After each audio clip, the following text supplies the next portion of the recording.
বলিউড ও টলিউডের পরিচিত মুখ অভিনেত্রী পূজা ব্যানার্জি এবং তার স্বামী কুণাল বর্মার বিরুদ্ধে বাংলা চলচ্চিত্রের খ্যাতনামা প্রযোজক শ্যামসুন্দর দেকে অপহরণ ও ভয় দেখিয়ে মোটা অঙ্কের টাকা আদায়ের অভিযোগ এনেছেন প্রযোজকের স্ত্রী মালবিকা দে।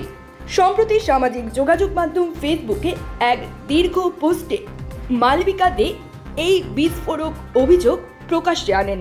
সেখানে তিনি লেখেন, একটি পরিবারের জীবনে এরকম দুঃস্বপ্ন যেন আর কোনোদিন না নামে।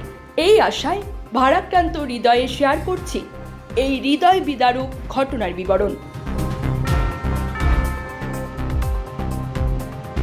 পরিচালকের স্ত্রীর ফেসবুক পোস্ট অনুযায়ী গত 31 মে 2025 গোয়ায় ব্যবসায়িক সফরে থাকা অবস্থায় অভিনেত্রী পূজা ব্যানার্জি, তার স্বামী কুণাল বর্মা এবং তাদের বন্ধু পীযূষ কোঠারির বিরুদ্ধে প্রযোজক শ্যামসুন্দর দেকে অপহরণ ও ভয় দেখিয়ে অর্থ আদায়ের অভিযোগ ওঠে।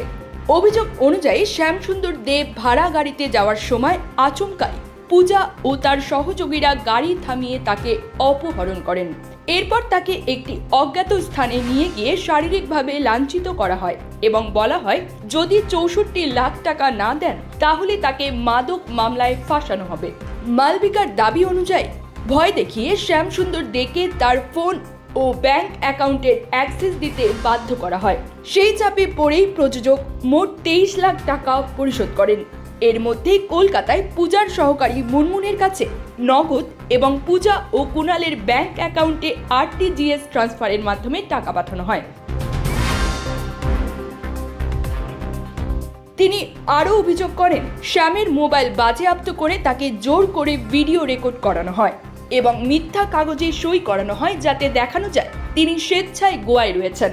এমনকি তার ব্যক্তিগত পাসওয়ার্ড হ্যাক করে ভবিষ্যতে ব্ল্যাকমেল করার পরিকল্পনা করা হয়েছিল বলেও অভিযোগ।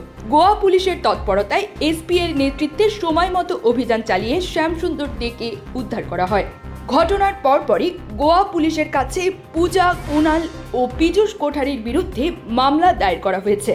ভারতীয় দণ্ডবিধির একাধিক ধারা 126(2), 137(2), 140(2), 308(2), 115(2), 351(3), 61(2), 3(5) আওতায় এই অভিযোগ দায়ের করা হয়। News desk, bridge Bangla 24।